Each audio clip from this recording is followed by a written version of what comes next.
Hello, and welcome to another episode of In the Spotlight, where we shine a spotlight on entrepreneurs. But this time, we are shining the spotlight on facility management industry professionals. I'm Maxcene Quirke, your host, and today I am delighted that this is the very first industry spotlight session. Joining me today is Roderick Miller, Head of Workplace Operations for UK TV. Roderick, welcome. And I'm absolutely thrilled to bits because this has been a dream for a long time to start really doing the podcast in the industry and in the spotlight. It just shines a light. It's here for our audience to get them inspired, energized, motivated, Absolutely. educated. So I'm going to ask some questions. We're just going to have a conversation. Yeah, let's get into it. Let's do it. First of all, can you just introduce yourself and your role? And then what drew you into the world of facilities management? Okay. So, as you rightly said, I'm Rod Miller, Head of Workplace Operations and Experience for UK TV. The role that I take is sort of like we look after 3 floors in a building in Hammersmith Grove, mezzanine, fourth and fifth floor, and we look after the services, the safety, we spearhead sustainability, and basically overall how people feel at work. And I think that's often overlooked. Looking after the environment that allow people to do their best work, and where I realize now, particularly after COVID, how imperative that role is. And it covers everything from hard FM to clients, culture, belonging, experience. I'm interested in buildings, but I'm far more interested in the people inside of them. Yes, the human aspect that really attracts me and keeps me here. Yeah. And to answer your latter question in how I found myself at the end of 2011 made redundant from a youth mentoring role, married, and my wife was pregnant. And it was a case of I needed to find something very, very quickly as my family was growing. And a good friend of mine, Andrew Morrison, he said to me, "Look, I'm moving on from this role in the post room. I think you'd be great. You got a strong back and you're great with people." So I was like, okay, I'll take anything at this point in time. And that was my first introduction into facilities management and workplace. It was working in a post room for EMAP, for a company that was previously Incentive. I know that they've been taken over a multiple amount of Mm, times, so the name's changed now. But mm. yeah, a great entry into the FM world. That's incredible. And when you tell the story of how people got into FM, most people are always telling the story, oh, I just fell into it. However, there are the very few like you and I that it was a deliberate choice. Yeah, And yeah. yeah, it's I mean, incredible. it's what's really interesting is, as you said, so many people are sort of like, fell into it. But I had no idea that facilities management existed, Mm, none whatsoever. So when I came into this role and when I came into the industry, I was like, well, all of the jobs that I've done before have fed into this role, yeah, which is amazing. So I had, it's the perfect sort of industry for me. I had all of the skill sets necessary. yeah, that's great. So tell us, what was the moment when you realized facilities management and workplace experiences could be a career? It was when I moved on from Incentive FM and moved to Made. Made.com, wonderful manufacturer of furniture that unfortunately it went under, but then it was bought out by another company. My 3.5 years there, just it was the autonomy that I had, that flexibility to apply myself to the role. That was when I realized, oh, this is perfect. This is exactly what I need. And I know that I can give more of myself. Yeah, it was then. It was then. That's amazing. So when we talk about your organization, you've already explained a little bit about your role as head of workplace operations. But for those that are not familiar with your company, how would you describe your operations and your company? Okay. So UKTV is a media business supporting several hundred employees across multiple sites because we sit under BBC Studios. We're owned by BBC Studios, and sort of like my team covers end-to-end facilities experience. The UKTV brand is behind wonderful channels like You and Dave, You and W, You and Gold, all three of which I watch religiously without knowing that are all part of the one umbrella. Yeah. It's just a really fun, collaborative company to work for. Yeah, really enjoying it. Let's just move on to a few questions around your personal journey and Sure. some challenges. Yeah. Starting out in FM's rarely glamorous. So as you said, you started in the post office. I was a cleaner in my teens, and even then I Wow. didn't even know that. Yeah, at 13, started very young. What were some of the toughest challenges that you experienced in your earlier years? I'd say fighting for credibility. There were a lot of people around me who seemed to have an in-depth knowledge of facilities management and knew exactly what they wanted to do and what Yeah, direction they wanted to go in. And they had all of the terminology, and I had none of that. As I said, I came in with no experience of it. So trying to translate the technical aspects and the difference between hard and soft FM and humanizing that language so it made sense to me, and that if I was explaining it to someone else who didn't have that history in the industry, I could do that. Yeah, I could do that for them. So yeah, the credibility and legitimacy in the space of FM was my biggest challenge. I felt like I was always having to prove myself, not just from a knowledge point of view, but I'm a young black man from North London. There's always that challenge of making a space where you belong and yeah, proving that you belong in that space. yeah, yeah.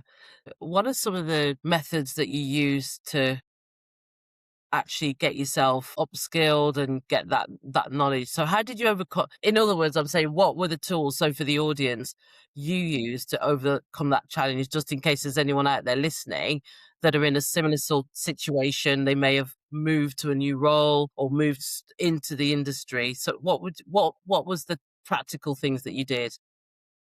So lots of short courses, lots of LinkedIn learning on facilities management and leadership and people managing. I'm not the academic who will sit in the classroom and listen to people sort of talk at them. I don't have the attention span for that. I need to Yeah, be in and doing things. yeah, So if we had regular PPM checks, I'd be following them around. What's that? And why is that there? And what does that do? And okay, if I didn't have that available, what would I use? And I just this huge giant shadow. I'd follow people around and just sort of ask them loads and loads of questions. I learned from experience. I'm a tactile learner.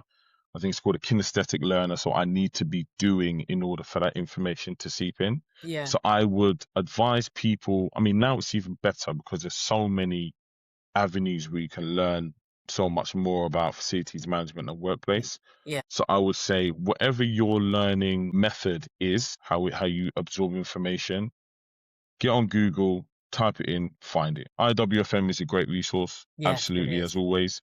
But talk to people. Yeah, Definitely talk to people. Get their experience, get their, time and that knowledge. That's how you can sort of really gain everything. Yeah. yeah, yeah. That's really insightful, and gives them the tools that they need. Yeah. And actually, sometimes it's just about, where do I start? Yeah, Yeah, absolutely. Because that was one of the challenges for me because I did realize that okay, when I came into the industry, I think it was 30 or 31. So I was like, okay, this is I'm investing now. This is my career. How am I going to move forward? And there were some leadership members who weren't as hopeful and weren't as open as I would have loved them to be. But there were some who more or less would give me the shirt off their back just to allow me to progress because they saw something in me that yeah, maybe I didn't even see in myself for this industry. And yeah, I'm forever grateful. yeah. That's brilliant. So every leader has a turning point that shapes their trajectory. Can you share a project or experience that you had that significantly influenced you in your path? Yes. Yes. I had been in facilities for a couple of years, and I had a quite a negative experience with a line manager, and I was made to feel rather small. This person played on my vulnerabilities at the time, and it led to sort of like a situation where I had to take into account my psychological safety before it was a buzzword. And it's something that, yeah, it to this day it's still sort of like part of the fire that burns within me to make sure that I never make someone feel the way that I felt in that moment where they're questioning their whole journey and their whole self, their whole viewpoint on the world. I never want anyone to be in that situation. So that for me was the turning point to say, okay, fine, I'm gonna prove you wrong and prove all of these people who have supported me right. Mm, So that, yeah, that lit a fire in my belly to kick on and move forward and say yes more and be myself. yeah. I think that was one of the main things. There's an expectancy that someone from my background sort of play a role and to soften their behaviors, etc. And you find yourself not being true to yourself, therefore not necessarily giving your best. Once I realized that the only way I can give my best is to be myself, doors started to fly open. And that's one piece of advice I would give people all the time. Be true to yourself. You don't have to conform. Obviously, there's professionalism that must be adhered to, but yeah, be true to yourself, 100%. And that probably comes back to when you said earlier on, that it's for you, it's not about the building. So for me, if I walk into any building, I'm literally all automatically just all in, my eyes are everywhere. People are like, "What are you looking at?" But because it's in your blood, so you just admire, you appreciate the architecture and everything. And then you said that. I was gonna say, Maxine, my wife hates the fact that I'm in because every restaurant we go to, oh, interesting. I wonder what HVAC system they use. Oh, they've got one of the lights out there. I wonder if they're due for a PPM. And she's like, what? Like, can we just sit down and have dinner? I'm sorry. I'm sorry. Even though I'll go to the bathroom and I'll come back and she'll be like, what took you so long? I was like, I had to take some pictures. They've got really nice soap dispensers. The taps were great. The walkway was, yeah. If it's in you, it's in you, and that's it. Oh, I have to chuckle because I get the toilet picture thing because I did it. Honestly, I've even posted on Instagram and TikTok. That is It's hilarious. such a great toilet. My iPhone storage is full of just like toilets and chairs and sofas and cupboards. Yeah, display units, all sorts. I've been to places for dinner or lunch with my daughter. And I'll look around and I'll be like, or even if we've been in a spa and I'll be looking around and she's like, what? And she kind of gets it now because I've been doing it for quite a few years. I'm like, oh, this has just had a refurb. And she'll be like, I well, love how that. do you even know that, Mom? And then I'll just go around and I'll be like, well, look Yeah, at that and see put what that, you could say. that And over there. then she'll be like, oh, how much, how old do you reckon, how long ago do you reckon it was? And actually, it feels like a party trick now because every Yeah, single yeah. time I've been spot on, I'm like, oh, Really? but yeah, That's it's impressive. freaky. It's freaky. She'll That's ask impressive. my mom about, and yeah, this one we were in Rome, Mm. and there was this beautiful cafe, and it was like 12, 18 months, just had it spot on. Wow, I that's don't know. hilarious. It's my party trick. That's a gift. So on back to you. Yes. Resilience. Let's talk about Mm. resilience. Facilities management's about problem solving, being under pressure. When things haven't gone to plan, how have you responded? And what lessons did you take away? The main, as you said, FM never goes to plan. No 2 days are the same. So if you're looking for perfection, FM is not for you. You need to be able to pivot and to move swiftly. The the main thing for me is to stay calm. I'm not someone who panics or gets into a frenzy unless I'm watching the Arsenal. It's being especially in FM where often you are third party and you're dealing with clients. your energy transmits onto the client. So if you're calm, they're calm. If your tone is even and calm, so then they understand, okay, Rod's got it under control. That's all I need. It may be, it's that old analogy of, the duck or the swan looks very calm and regal, and underwater it's, the Yeah. feet are going like that. The client doesn't need to see that. Mm. EOT and stakeholders don't need to see the manic panic that's going on under the surface. They need to know the workplace team have got it handled, and that's my main goal, to stay calm. We recently had a situation where our washing machines and our mezzanine floor uh it burst, and there was water absolutely everywhere, and there was panic. But the wonderful workplace team, Cheyenne, who was on hand, and Janet were calm, and it's going to be okay. We'll figure it out. There were frantic phone calls to our maintenance company, but basically just letting everybody know it's going to be okay. There's no one's in danger. We don't have to evacuate. Everything's fine. So yes, calmness. Yeah. Yeah, that's so true. That's so Yeah, true.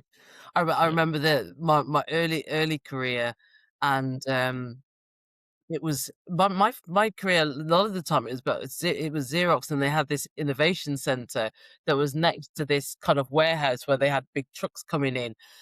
As a facility manager, one day I get a phone call to say, "Oh, Maxine, there's a truck that's banged into the side of the building, the innovation center My building." God. Literally. And I'm just like, how is that even possible? How many years have the truck's been coming in, same way, and it bashed into the building? And I'm just like, oh, goodness sake. Anyway, you're Honestly, right.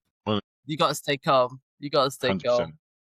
So let's move on to quite an emotive topic for both of us actually now. So leadership and people, Yep. leading diverse teams. If I just set the context, Yes, please. when I came into the industry, I was in my late 20s. It's already known as a male-dominated industry. However, even more so, I've got some stats here. So these are old stats, but 2018 consensus data show that 79% of facilities managers were male and 75.7 were actually Caucasian. So, um, how do you build a culture where everyone, regardless of their gender, race, or background, feels valued and can thrive? Now, even as a female, whilst it's improved, there's still a lot to do, especially for senior Absolutely. roles, black females in Absolutely. senior roles. So if it's already a lot of work to do for a black female in the industry or a marginal ethnic in the industry, what's it like as being a black male? Challenging. It is challenging. Um, Especially in the early days when I went up to sort of like facilities manager and I was a leader in the industry to a degree. A lot of the spaces you'd walk into, it was very male and very white. It was. And to a large extent, it still is, Mm. and it could be daunting at that time. It was a daunting sort of like you felt the pressure. I am representing a whole community in this room. And I don't think many people understand that sort of pressure. But now I'm sort of like, well, if I'm one of one or one of three, great. I get to fly the flag and represent and show people a different version or a different representation of the black community in the Mm. professional world.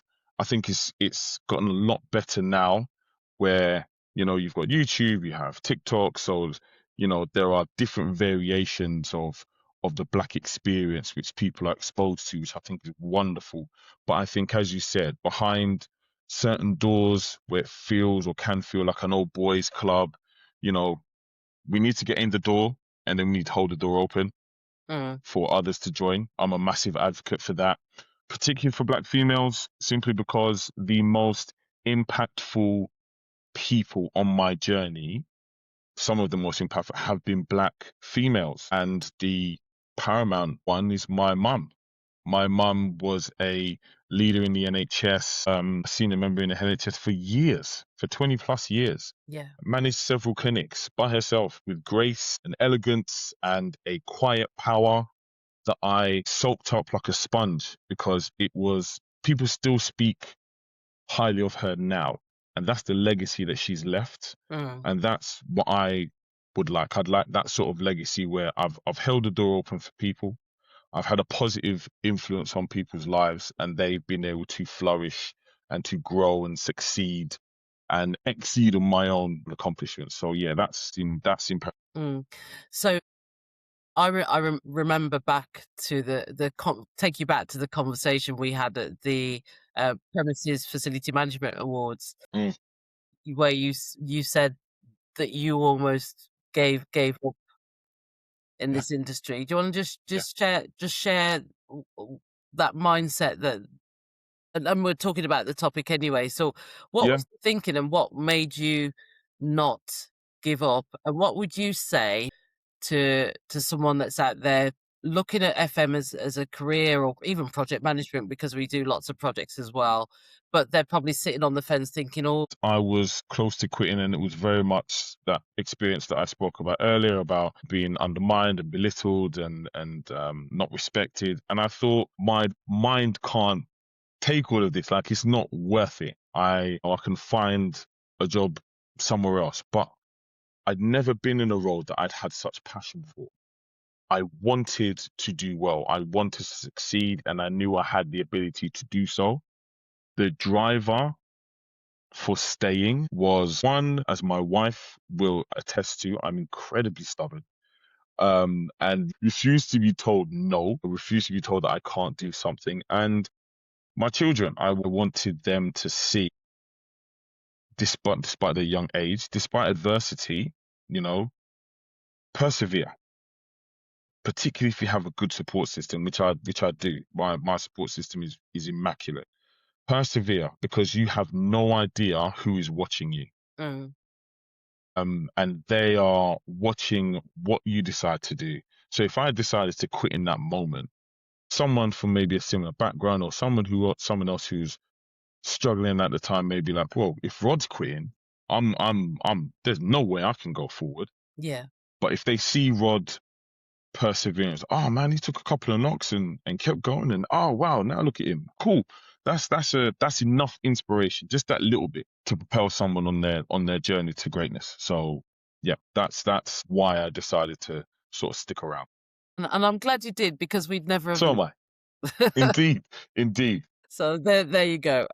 Okay, let's 100%. talk about mentorship. So before Christmas, there was we're talking about the narrative about mentorship, the importance of mentorship, and how some people see with technology and AI being a mentor, but could that be replaced by an actual human, and what are the benefits? So there were those conversations that are happening, and there's now um, wider discussions, workshops going on throughout the year through 2026.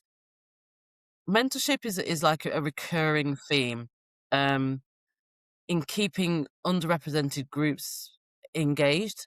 So how have mentors influenced your growth, and what are you doing to mentor the next generation? The advocacy of being myself. My natural energy apparently is engaging and is positive, and it allows people to be comfortable. I'm open and comfortable with myself now, and I advocate for people to do the same. So my mentors, of which there are so many now that I think about it, do I name drop? I did last time. So Yeah, do. Michael Bentley, who's currently at Dr. Martens, was the first person who made me feel like I could do a leadership role Nice. and progress further. So thank you very much, Michael.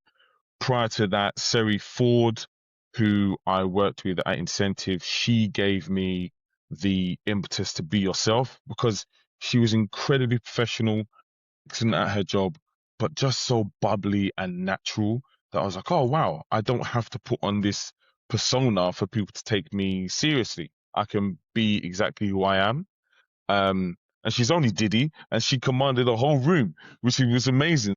Seri Ford, Michael Bentley, Queen Van Dersen, who I again met at Incentive, and was another line manager who not only empowered me to be myself, but showed me true dedication to the role and showed me that you can actually be in love with this role rather than it just being a 9 to 5 or 7 to 11, as I often done.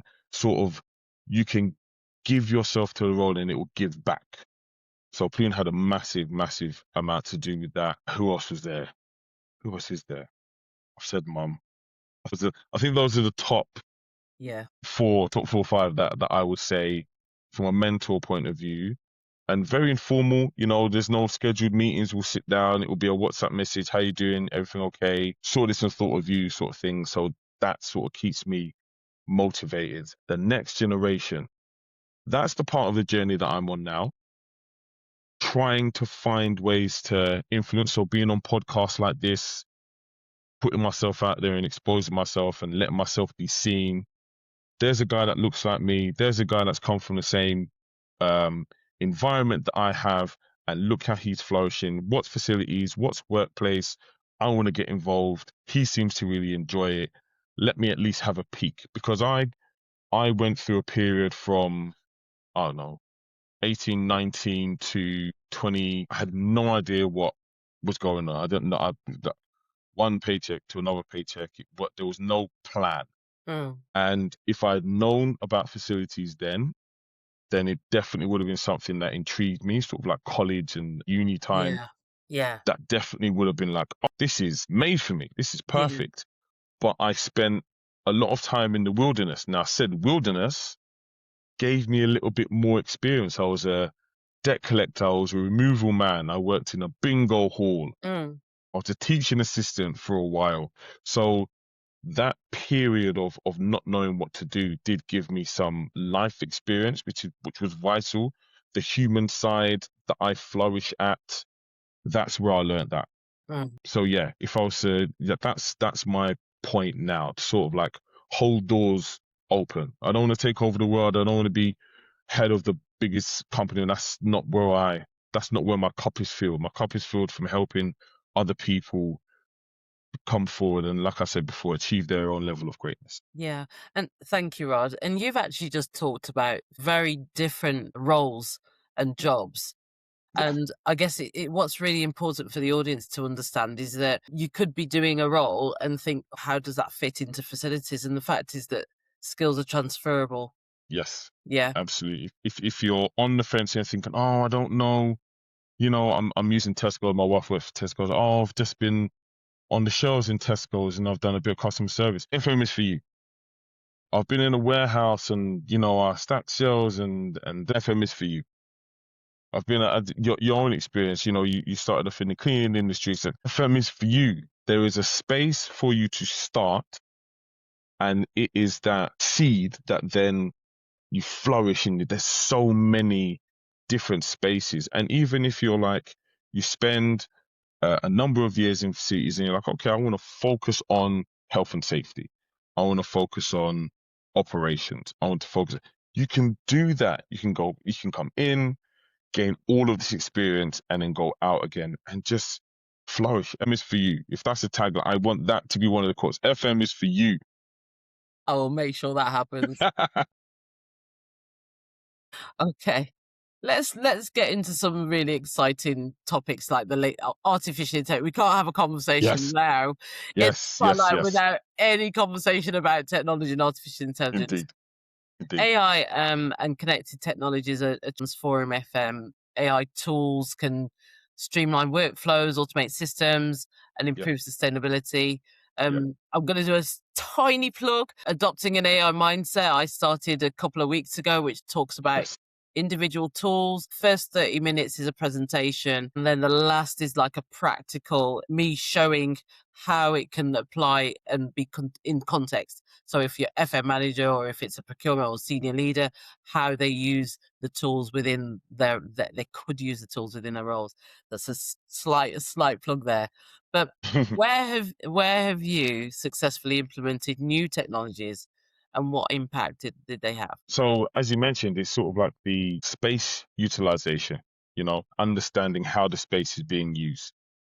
We used to take our data from analogy, from the water cooler, from the coffee machine, people gossiping, or from the workplace social, or off the Christmas party and stuff like that. Oh, but it would be really great if we had, et cetera, et cetera. one of the main things that we would hear, particularly after COVID, was, "Oh, I don't have enough space to work." If I'm coming back into the office, because everyone had the luxury of staying at home for so long, and then when companies were saying, "Okay, we need you to come back," and it's like, "Oh, no, no, I'm staying at home in my bathrobe and my slippers." And when I come in, there's nowhere to sit. Well, uh, the data says we're only at 60% capacity, so there is place to sit. You just don't want to come and sit there. So, what do you need in order for you to come to the office? What will convince you to jump on the cramped train or the stuffy bus, or jump on a bike? What will convince you to make that journey to come in to see people? Because that's what we're trying to facilitate here, is that connection with people, because that's where the magic happens. So what do you need here within reason? Are we going to get a sleeping pod in the office? We don't have the budget for that, so no. But there are things that we can do. We can make sure the office is warm. We can make sure the office is comfortable. We can make sure that you have fresh fruit to eat. We can make sure that you have a space that you're comfortable in working in, particularly the space utilization tools that we've incorporated has streamlined a lot. We're a tiny team. There's only three of us. So it streamlines a lot of it, so we can then produce that data and go to the ELT and say, okay, here's what we need, and this is why. Here is the data why. You sitting there and saying, we need it because I heard from such and such that they're lacking. No. ELT, senior leadership teams, C-suite, they need data, they need numbers, they need facts, and they need it quickly and concisely. There it is. No spiel, just facts. That's the main thing for us. It's streamlined that aspect of the job so we can be more human. Mm. Fem is, I used to use the analogy that we're sort of like the troll under the bridge. We're sort of like, maybe we fix the bridge and hold it up and whatnot, but no one comes to see the FM team, sort of thing. We need to be seen. Yeah. We need to re-engage and be accessible. And so those tools allow us to do so. They allow us to be accessible and approachable. Yeah, that's great. And where you touched on data-driven Yeah, decisions, absolutely. one of the things that I learned very early on in my FM career was I assume that, or I think that, but it's not a fact, or we have an opinion about, but where's the evidence? So what you're doing, I mean, that's a great example of where data-driven data drives better decisions Yeah, because in the workplace. assumptions and opinions, they cost money when they don't go well. Yeah, If you have the data, there's money to be saved, and then that money that you save can then be reinvested in an even better way, rather than thinking, oh, this would look really good here, spending a boatload of money on it, and it's not used. yeah, It's just sitting there wasted, and then people are looking at you like, why did you do that? yeah, Who told you to do that? Oh, we got an opinion from 5 people in the office and we thought that would be enough. So yeah, data key. And also, I'd just like to say that AI is not the enemy. I know there's this, you're either camp AI or you're not. But you can Did you you just you can on my podcast? you if okay, the it's so imperative that we don't lose the human aspect on anything. AI is a tool, just like a hammer and a screwdriver, that then evolved into the drill and the power screwdriver. It aids you to do a better job. It's not coming to completely eradicate your role, or to put you out to pasture. It is there to make you better. We just need the right training, which is why your your system is so vital, Yeah, just to highlight that, to educate people on how beneficial it can be. It can streamline so much time that we used to lose sitting in front of the laptop or walking around trying to find something to say, or how to find that data, and just streamline it all, allow AI to do the magic that it can do, that then allows you to do strategy. Like I said, the human bit. yeah, and being out, talking to your clients, talking to Yes, customers, yes, being hands-on. yes, absolutely. Because that's what they're investing in. They're investing in the people. The tech is an aid, but it's the people that they're investing in. And the relationships, that's what makes all the Absolutely. difference. Yep. It really does. So, FM leaders must plan for business continuity, manage interconnected risks. So, from cybersecurity, climate events, how do you build resilience into your workplace? Great question. Mm, Open and honest conversation is one, definitely. Um, and then we can find the right tools to use that will benefit, because we're all different individuals. What works for me doesn't work for Janet. What works for Janet doesn't work for Cheyenne, and vice versa. So it's important to speak to experts in that field. If you want to advance, if you want to improve the way things are, and as you said, build that resilience, mm, you need to speak to people in the know. It's okay not to know stuff. yeah, yeah. Put the pride aside. It's okay not to know stuff. Speak to people that know. We have a wonderful team on site, as we've spoken about AI and tech, and we've got a great group of people from Arrow, in our tech team. People like Billy, people like Josh, people like Hannah, who are much more dialed in than we are from a tech point of view. Like Mm. I don't know, turn it off, turn it back on again. Like if that doesn't work, then I'm stumped. But they are able to give you the level of expertise that you need in order to sort of, okay, cool. If I do that, then that opens up that avenue. And I think that sort of confidence, gaining that confidence builds resilience. And also in terms of risk as well, they'll very much be able to see um the potential risks and advise. But if you Absolutely. don't ask, how are you gonna learn and know and build on your own experience? So you're absolutely right. Yeah, well, this is it. There's so many times when I've sort of like, I can be quite impulsive, especially if something hits me from a passionate point of view. So I'm like, let's do that. But then I'll speak to Billy, and he's like, actually, dude, you'll have to look at that and that first before, because if you don't, then that can happen. Like, yes, that's rather serious. Thank you, Billy. Appreciate you highlighting that. Good So dad. yeah, that's absolutely key. Absolutely key. That's brilliant. I love that, Billy. Thanks, Billy. Oh, let's move on to some industry and market trends. Yes. So there's like 3 topics and hot topics, I would say, in my view here. Talent shortage, and the next generation workforce, hybrid work and space utilization. We've covered a little bit about that actually. Yeah, but yeah, there's a bit more, Yeah, but and then yes, yeah, supply chain and absolutely. vendor. So starting with the talent shortage and the next generation workforce. So half of the existing FM workforce is expected to retire within the next 5 to 15 years.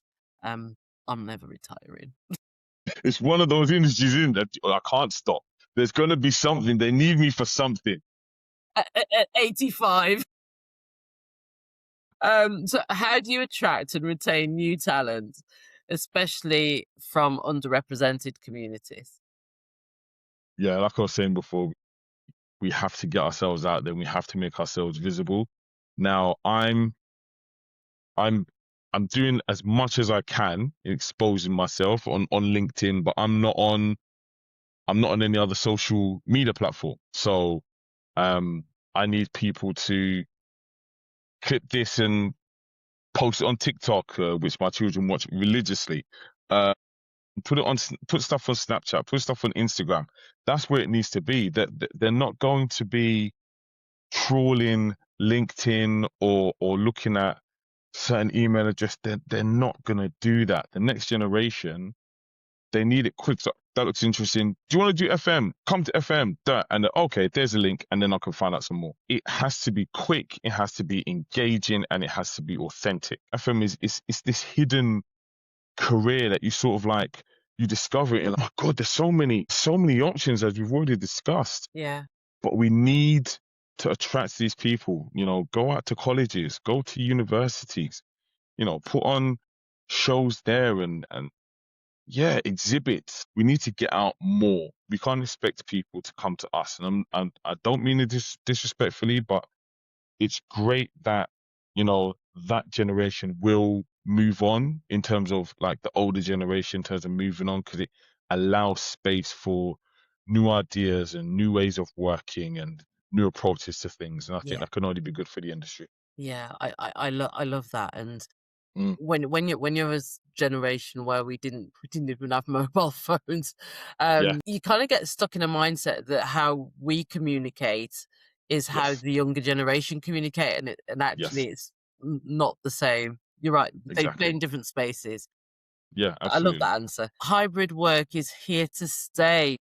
It is. It is. How have you adapted your operations to manage fluctuating occupancy, hot desking, and remote support? It's for us. It's been about the way we design the space and how you communicate to people.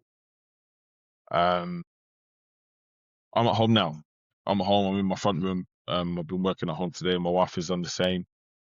It's not one size fits all, and I think that was a mistake that was made previously. And I think it's something that's stuck in people's head that they have to stay at home, or you know, it's completely down to you. But we have to make the space reflect who's coming in to use it. So there are people who would prefer to stay at home and are quite reserved and would like just a little space in the corner. Create a couple of spaces where they can go, and quiet spaces in the corner where they can focus and work. Going back to what we are saying in terms of data, Mm, you gather that data. How many times are people coming in? Who's coming in? When are they coming in? And then you can sort of shape and cater that workplace experience for them, as well as supporting them at home. They have to trust you. They have to trust what you're putting forward rather than just seen as a tick box. I mm, think that's a problem. There's lots of tick box initiatives that we're doing, but there's no real thought or human feeling behind them. So yeah, we need to make sure we design the spaces for like peaks mm, and not the average. When are we most busy? One of our things is we have the twat week, so Tuesday, Wednesdays, and Thursdays, and you're trying to bring people in on a Monday and Friday. mm, How do you convince people to come in on a Monday and Friday? Hybrid is not the problem. It's the reality that we have to design and cater for. mm. So that's yeah. I know there was a lot, No, but no, yeah, it that's is. Well, it's a complex it's a complex it issue. is. Yeah, Companies are different as well, different yeah, cultures. yes. I have to say though, before Christmas, I went into the office on a Friday and it was amazing. It was Really? all commuting was easy. Yes, I could park in the car yes. park because people were working from home.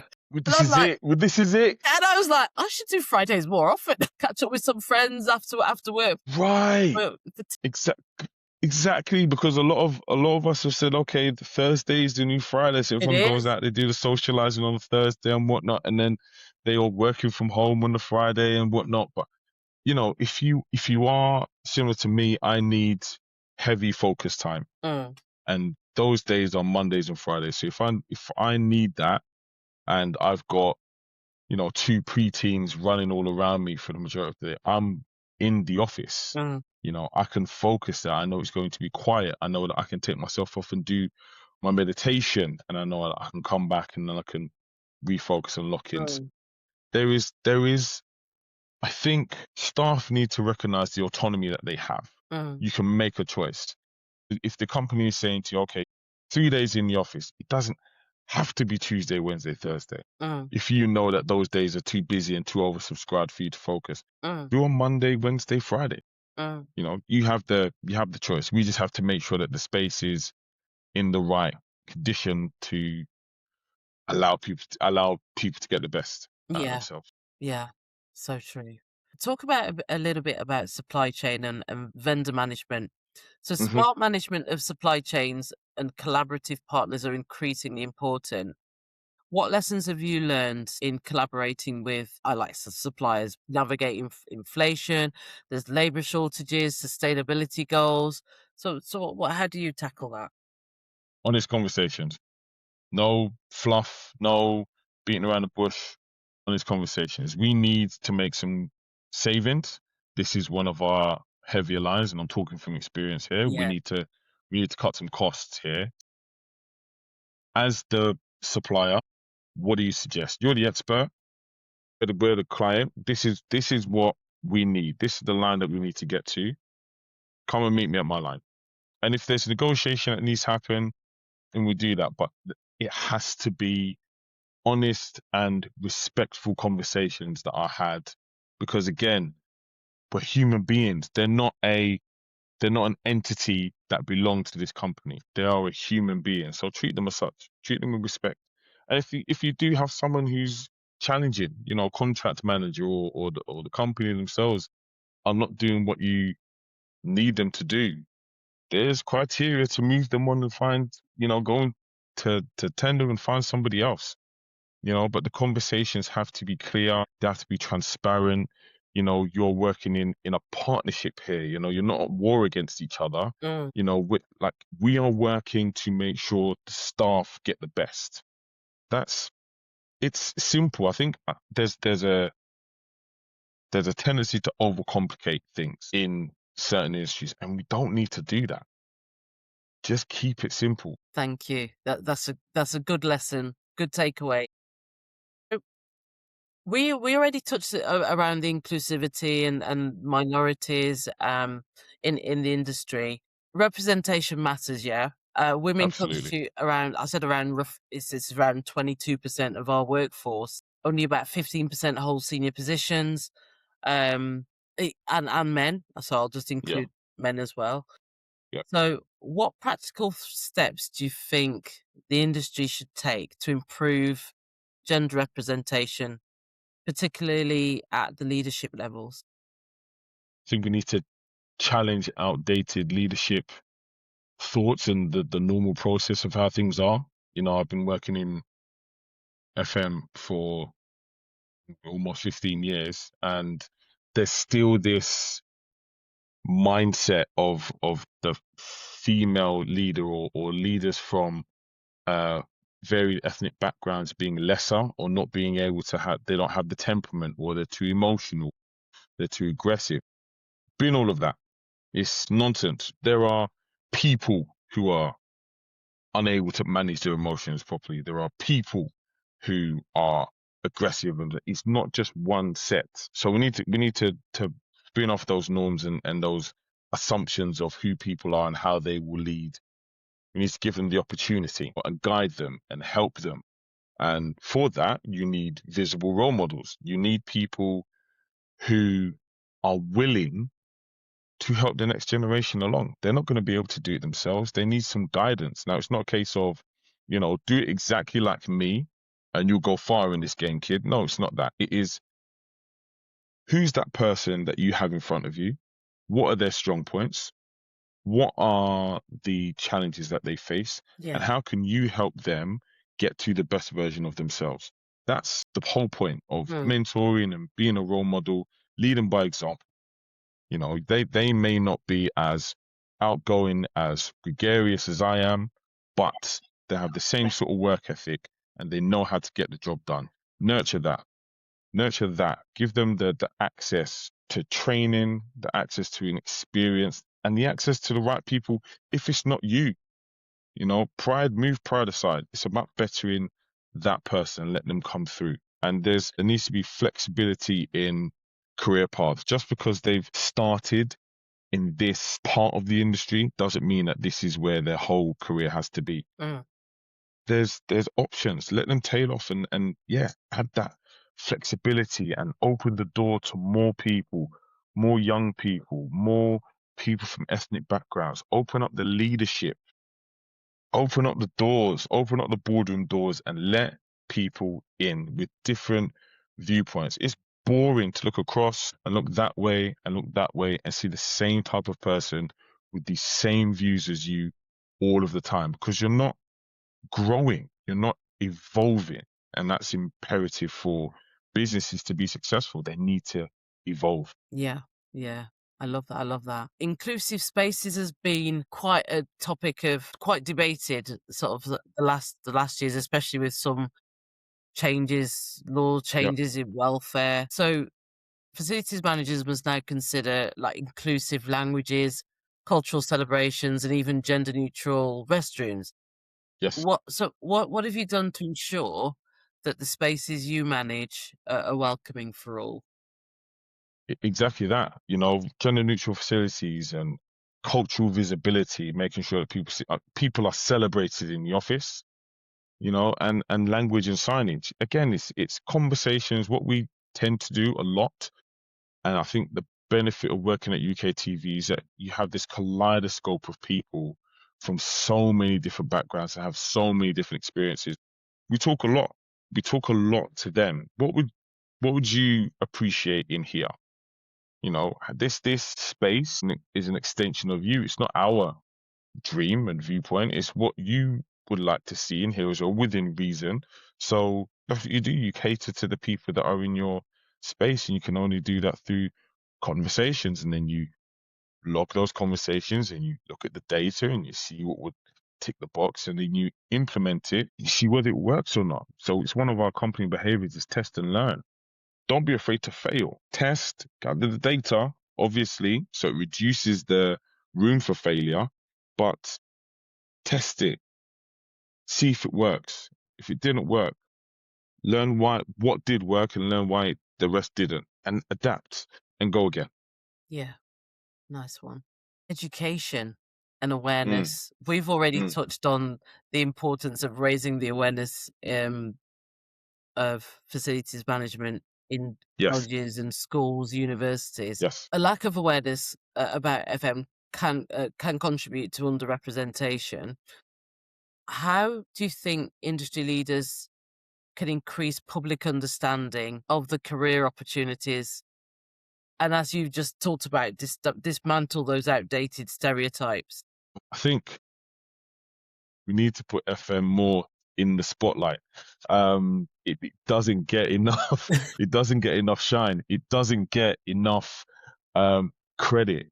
You know, often seen as just sort of like this, like I said before, this caretaker role. You Mm, know, the aircon's not working facilities, the coffee machine's broken facilities, toilets not flushing facilities. They're more than that. So we have to break that mindset, and that means more exposure. Like I said before, the early careers engagement, sort of getting ourselves out there in that respect, and tell the story a bit more. I see a lot on LinkedIn, a lot more casual storytelling of experiences. yeah. I think that needs to happen more. You know, that needs to be advertised more. That fun aspect and element of FM, because FM can be incredibly fun, just like any other job. Yeah. You find pockets of fun in there. It's a challenging space, absolutely, but there's so much fun to be had, so much knowledge to be shared. So yeah, absolutely, those are my thoughts on I education like that. and I like awareness. that. So so facility management decisions affect not just employees, but also visitors, Mm. patients, and communities. How do you evaluate the broader social impact of your operations and contribute positively to communities that you serve? Interesting. Well, recently we've connected with Hammersmith Bid, which basically look after the social aspects. They connect all of the local suppliers and all the local businesses, and have some great discussions about, you know, what would be better um, served within the community. How could you connect better with the community? What would you like to see? What would your staff like to see? And you know, that sort of communication, and then this we try and display that in our office as well. Our building 10HG is great for doing initiatives, welcoming local businesses in, connecting those businesses with people, because you never know what may come from those connections. I know that we had a vendor come in for perfumes, was in the main lobby. That led to them hosting an event on one of the businesses in the floor, and then that sort of spread, you know, take a picture, I'll put it on Instagram, got this perfume from such and such. And then that continues to spread and grow. So again, it's about putting yourself out there, connecting with local suppliers, recognizing the social value of connecting with the community that you're in. Because it's not just a case of, oh, I live in Enfield, I'm going to go to Hammersmith, do my job in the office, and then come back out. Interact a little, man. Enjoy yourself a little. See what the surrounding area can offer. And then there needs to be responsible decision making. Not everything not everything can work. You can't implement everything. You can't, you know, jump on every single initiative. It needs to be relevant and needs to be responsible and beneficial for your business. Thank you. Thank you for that. Mm, mm. So, personal wisdom now, recommendations. I can't add anything to that because I completely agree with you. So we're moving on. You're absolutely right, 101%. Is there a book, a podcast, or a resource that has deeply influenced your leadership style or perspective in FM? Yes, yes, there is. I mean, there's been a number of influences for various reasons. I'm currently reading, and I've forgotten her second name, and it's hyphenated. I'm so sorry, Simone, but I'm reading The Human-Centric Workplace, and that book, you read something, or you have a feeling about a subject, and then you read something, you're like, somebody else gets it. Yeah. Someone else. This is that book, Human-Centric Workplace. And she's got a new book coming out soon as well, so keep an eye out for that. But yes, that book, it just gave me that extra push to be like, no, no, no, I'm on the right track here, Yeah. and it's an achievable goal. With the advances in tech and everything else, the workplace must remain human centric in order for things to improve. But so yeah, what else is there? I've gone to a lot of networking evenings, Hmm. met some wonderful people from various different backgrounds. That's my learning space, Mm. talking to people and listening to people and understanding different perspectives. I have my way of thinking, which is whatever it is, but you need to have other influences in order to have a whole experience in the office. So yeah, that's it. Yeah, Books, like that. podcasts about culture, um, good music. You've got to have a bit of music, as I've Gotta have a discovered bit over of the music. I last few must. days. Yes. Um, Words to live by. So, what is the best piece of advice you've received in your career, and how has it shaped your approach? Stay curious. Stay curious and never stop learning. Mm, Those are the two things, because if you never know what you're gonna find if you stay curious, if you keep asking questions, if you keep looking for more. What else can I get from this? Okay, I've got this. This is great. What else can I get? How much better can it be? And never stop learning. For me, it's never stop talking to people and understanding where they've come from and their experiences and why understanding the why. I know, again, that is a big buzzword for now, but it fits. What is your reason for getting up in the morning? What do you want to achieve? What's the overall goal? Some people, their goal might be, yeah, in 10 years from now I want to do this. Some maybe next week, that's my goal, get to next week and do this by next week, and then we'll see who goes from there. So yeah, stay curious, people. nice, nice. So, advice for some aspiring facilities managers. For young Mm. professionals, especially women and people from underrepresented backgrounds, what should they know about succeeding in facilities management today? Should they know? What They should know that they belong. Let no one tell them that they don't. Oh, this space is for, I don't know if this is for you. Yes, it is. You belong. Keep asking questions. Find people who are willing to share their experiences and share their knowledge with you. So find allies. Back to what I said. FM needs you. FM needs your. It needs your. I'm gonna Once I finish, I'm gonna go on ChatGPT. I need an image of me pointing at the screen like Sam needs you. Send it. You have to send it Said to I me. will. That's one of the images that needs to go on. It needs that perspective. It needs an alternative perspective to a lot of what we're seeing now, especially if you feel like an outsider. Don't hold your opinion in because I don't really know, and I don't really belong. No, that's exactly what is needed. That opinion, that perspective, because it's easy in the world of FM to have this tunnel vision of how things work or how things should be. You look from another perspective, never thought of it like that. And actually, we have the tools to actually make that happen. So well done, you. Yep, Yeah, good advice. That's really good advice. Staying energized, as we know, FM can be so demanding. What indeed. habits or practices help you maintain your energy, your curiosity, and your resilience?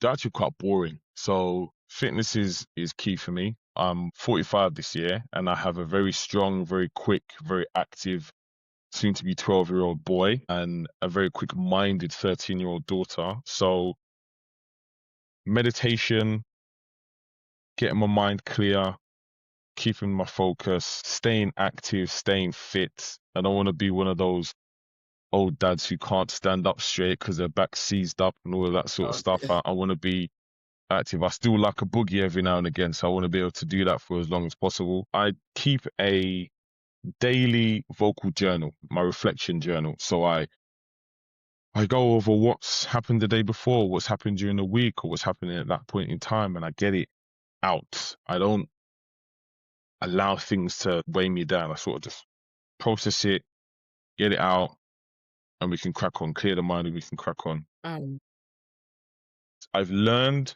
particularly recently, well, since I hit 40, really, to establish and maintain boundaries. I'm very comfortable in myself now and who I am. I don't look for acceptance from anyone. If you do not like me as I am, that's absolutely fine. But I'm not going to allow you to breach my boundaries and be disrespectful. mm. And if I put that all in one, I'll just say that you can't pour from an empty cup. You have to look after yourself. Fem, as you said, it can be draining, it can be tiresome. So make sure your cup remains full. Do you see the FM industry headed in the next 5 years? There are emerging trends, as we know, that excite or concern you. I'm excited. Funnily enough, there was a similar question I was asked not too long ago. I'm really excited. I'm excited to see FM move into more strategy and then being used as a strategic partner. We have knowledge, so use us. We see everything that is going on. So use us to help improve the business, improve the workspace. So that's one aspect. Obviously, we touched on it before, the AI human judgment relationship. I see that really taking hold in FM and freeing up a lot of time lost in arduous sort of like data collection. We can get AI to sort that out and present it really nice and lovely for us, and then we can utilize that, because that's the fun bit, Mm. implementing the data. So gathering is boring, but the implementation is fantastic. So there's that aspect as well. And then I've seen a lot of initiatives from a social impact point of view, and I think that's really exciting. It's something that I personally want to get into more, sort of like the giving back Mm. and connecting a bit more. So those are the top three for me that I could see in the future. That's really, really exciting in regards to FM. Nice, nice. So, how can our listeners learn more about you, your work, or connect with you? Find me on LinkedIn, Roderick Miller, but once you find Roderick, you can only refer to me as Rod. I recently put on LinkedIn I'm in season 2 of my Yes period. I started it last year, and so I'm going to be at industry events quite a lot. I'm on a judging panel that's coming up for the summer soon, which is great. I plan to be speaking a lot more. If people have me, I do love to talk, as you could see. I've got lots to say, so I'd love to be part of a panel. But yeah, I'm all over the place, and I'm always open and willing to talk, whether online or in person, as long as we can stay engaged. That's cool. That's great. So, final question, final message. Yes, yes. If there's one takeaway that you want our audience to remember from this conversation, especially about is inspiring, educating, and energizing the next generation of facilities management leaders, what would it be? So I've said it a lot in many different ways, but FM isn't about the bricks and mortar. It's about creating the conditions where people can do their very best and feel that they belong in that space. You get that right, everything else just will follow. And in order for us to get that balance right, we have to go out there and find the right talent, expose ourselves to the open field and allow people to see just how great this industry is and how wonderful it can be with young people at the helm. Like I'm a huge advocate for that. That's my closer. Everyone, you have been part of an amazing, energetic first in the spotlight with Rod, Head of Facilities, UK TV. Rod, thank you so much. No, Until Maxine, next thank you. time, You've had a wonderful time. Thank you so much. And I hope this skyrockets now going forward. So again, thank you so much for your time. you Thank are you for so inviting me. welcome. Thank you. Thank you for being our first in the spotlight facilities industry guest. Absolute pleasure. Until next time, everyone. Speak soon.